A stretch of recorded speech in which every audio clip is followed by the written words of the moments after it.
अब अमेरिका ने सऊदी अरब को 2 अरब डॉलर के हथियार बेचने की मंजूरी दी है और इसका समय बहुत कुछ कहता है।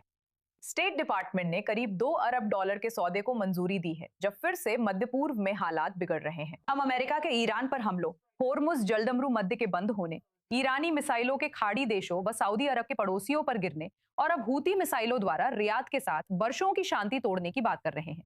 वॉशिंगटन सऊदी अरब को खाड़ी में स्थिरता और आर्थिक प्रगति की ताकत बता रहा है और इसे 2 अरब डॉलर के हथियार सौदे से समर्थन दे रहा है। ठीक है, अब हम अपने स्टूडियो में मौजूद मेहमानों की ओर रुख करेंगे। हमारे साथ हमारे सुरक्षा विश्लेषक और रॉस हैंडलर रिपोर्ट के होस्ट याकोव लैपिन हैं और हमारे अंतर्राष्ट्रीय मामलों के विश्लेषक और एसोसिएटेड प्रेस में पूर्व यूरोप और मिडिल ईस्ट संपादक डैन पेरी भी हैं। ठीक है याकोव, नमस्ते। मैं बस आपसे थोड़ी बात करना चाहती हूँ इस हथियारों की बिक्री के बारे में जो अभी हो रही है। यहाँ संयुक्त राज्य अमेरिका का अंतिम लक्ष्य क्या है जब वो सऊदी अरब के साथ इतना बड़ा सौदा कर रहा है?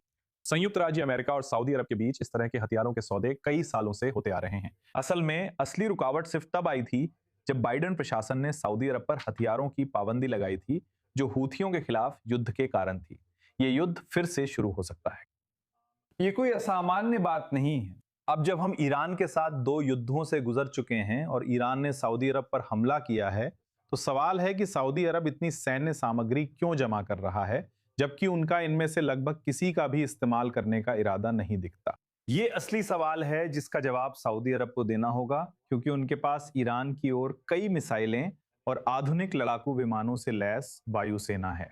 उन्होंने अपनी सशस्त्र सेनाओं में कई अरबों का निवेश किया है, लेकिन वे बेहद हिचकिचाते हुए नजर आते हैं। आप जानते हैं, मोहम्मद बिन सलमान और सऊदी निर्णयकर्ता वास्तव में इस सेना का इस्तेमाल करने में हिचकिचा रहे हैं। तो मुझे लगता है कि यही सबसे बड़ा सवाल है।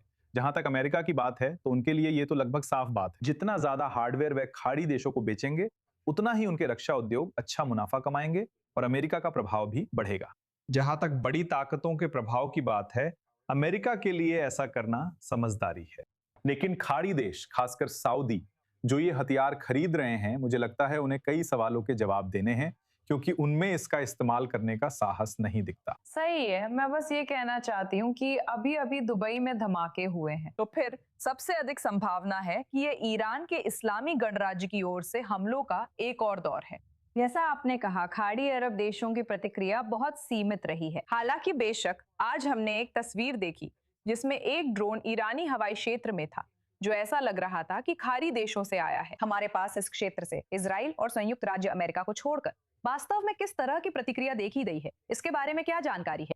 सीमित सार्वजनिक जानकारी के अनुसार यूएई ने प्रतिक्रिया देने में सबसे अधिक सक्रियता दिखाई है। उसके आकार को देखकर लगता है वो अपनी मारक क्षमता का इस्तेमाल करने में ज्यादा मेहनत कर रहा है। जब वो ईरान में लक्ष्यों पर हमला करता है तो वो इसकी घोषणा नहीं करता, वो इस टकराव में सामने नहीं आना चाहता, लेकिन वो ये जरूर जता रहा है कि जब उसे सही समय लगेगा तो वो जवाबी हमला करने के लिए तैयार है। यूएई पहला देश है जिसे मैं संदिग्ध मानता हूं। मुझे लगता है वे बिल्कुल सही कर रहे हैं।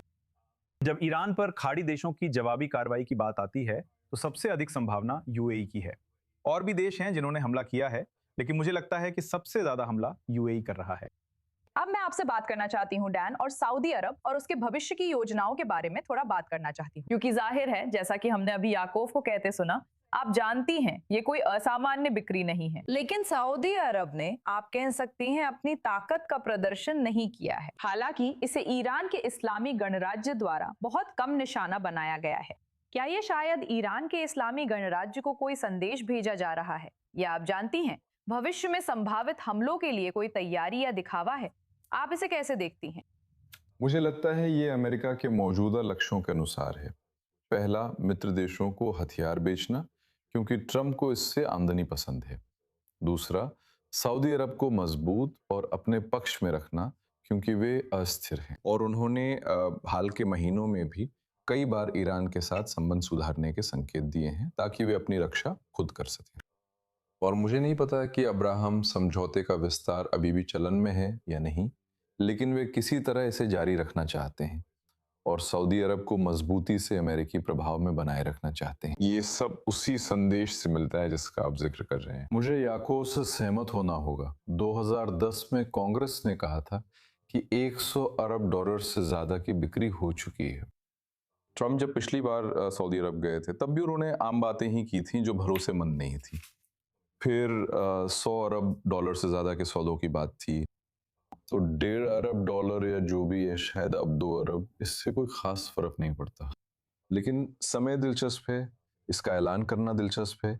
ज़ाहिर है ऐसे वक्त में जब खाड़ी देशों पर हमला हो रहा है, ये बात नज़रअंदाज नहीं की जा सकती। तो असली सवाल ये है कि क्या खाड़ी देशों में से कोई वाकई इच्छुक देशों के गठबंधन में शामिल होने को तैयार होगा अगर जंग सच में फिर से शुरू होती है और उन पर निश्चित तौर पर हमला किया जाएगा? और फिर क्या वे बस से सहते रहेंगे और कभी कभी यूएई की गुप्त कार्रवाई के अलावा बहुत कम करेंगे, या वे उसी तरह गठबंधन का हिस्सा बनेंगे जैसे इजराइल था?